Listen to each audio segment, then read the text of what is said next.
CBA free agency is about to kick off, but don't expect any headline signings from the Warriors on day one. They're going to have to wait out the market and see what players slip through the cracks. As a luxury tax team, and more specifically, a luxury tax team above the second apron, the Warriors don't have access to the mini mid-level exception anymore, thanks to the new CBA rules that restricts tax teams above the second apron. For those who don't know, the mini mid-level exception is an exception worth $5 million, or roughly twice as much as the vet's minimum.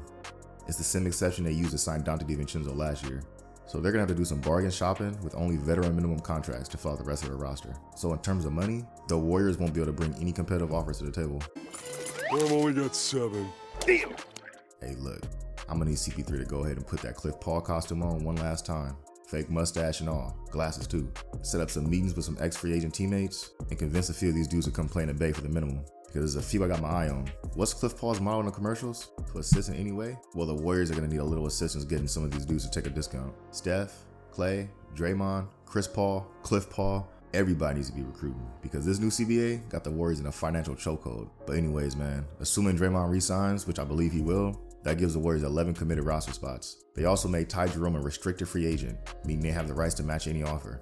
I don't see another team giving Ty Jerome more than the $1.7 million the Warriors have on the table for him. So I'm going to operate under the assumption that Ty Jerome will be back too. Like last year, the Warriors are reportedly keeping the 15th spot open for tax purposes again. So assuming Draymond and Ty are back, that gives them 2 open roster spots to fill out the rest of the roster with vet minimum additions.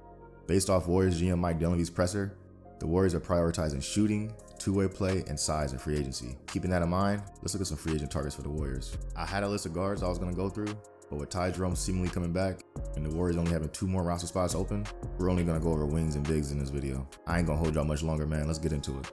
First up, let's start with the wings. My number 1 wing target is Yuta Watanabe. Watanabe is a 28-year-old 6'8" wing that can play the 3 or 4. He made 44% of his threes last year for the Nets and was a sniper from the corners, knocking down 51%.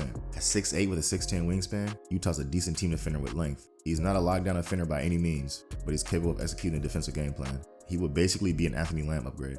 He's a more consistent shooter, 3 inches taller, and doesn't come with off-court baggage. Getting a 6'8" wing that's a 40+% shooter and can hold his own defensively for the minimum would be a steal. The only problem is, he's in the prime of his career at 28, and he hasn't made much money at all to this point. With plenty of teams set to offer him a contract comfortably above the minimum, why would he take a pay cut? It just doesn't make sense. But if the Warriors can somehow convince him otherwise, this would be a dream scenario considering what Golden State has to work with financially.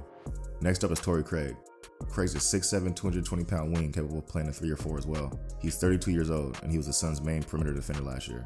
He's a career 35% three-point shooter, but shot a career-high 39% from 3 last season on 3 attempts a game. So he's coming off a career best season, where he made $5 million last year, so he'd have to be willing to take a pay cut. This is where Cliff Paul comes in.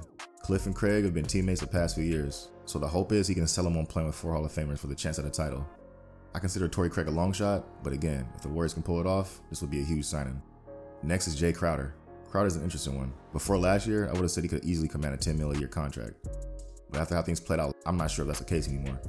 For those who don't know, he basically refused to play for the Suns because they didn't give him an extension, and he lost his starting job to Cam Johnson, rightfully so. He pouted and sulked behind the scenes until the Suns ended up trading to the Bucks, where he never really cracked the rotation in the playoffs.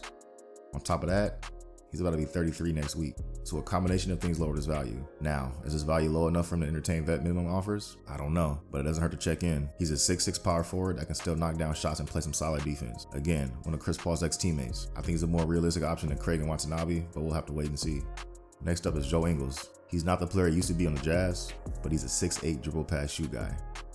At age 36, his defense is definitely falling off a cliff, but for the minimum, I wouldn't be opposed to it. It just depends on how the market shakes out.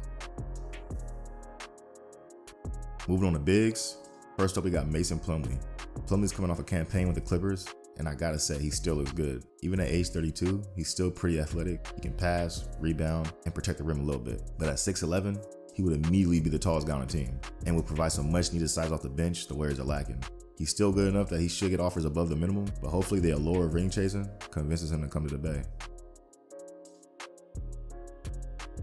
Next up is Jeff Green. The 15-year vet is fresh off a championship with the Nuggets. Jeff Green's adapted his game over the years. These days, he's used mostly as a mobile big that can hit the occasional shot and throw down the occasional dunk.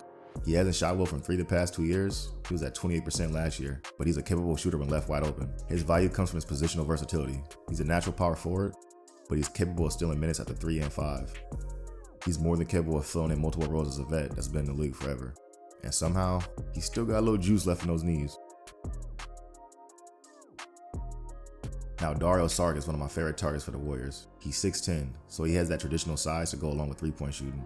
He's a career 36% shooter, but he shot 39% last year from three. Saric has always been a guy I felt would be solid on the Warriors. His market should be more than the minimum, but I can see him as one of those players that falls through the cracks due to the saturated center market. He's a realistic option I can see the Warriors adding. He can bang a little bit, as well as space the floor. He'd be extremely useful for the Warriors. Next is Kevin Love. Love will be a solid signing for the Warriors too. Shown in the playoffs, he's still capable of knocking down threes at a solid clip. He's also a strong rebounder and a smart passer. Now, he's a lick defensively, but if you play him next to Draymond, he should be able to mask some of those defensive weaknesses. The same thing that he did pairing him with Bam Adebayo. Now, I don't see Love leaving the Heat to come to the Warriors, especially fresh off a finals appearance, but if the Heat do decide to go in a different direction, the Warriors should make the call. The last name on the list is Mike Muscala. I think Muscala is easily the most obtainable stretch big the Warriors might be able to sign. He's a 6'10" big that's a career 38% three-point shooter.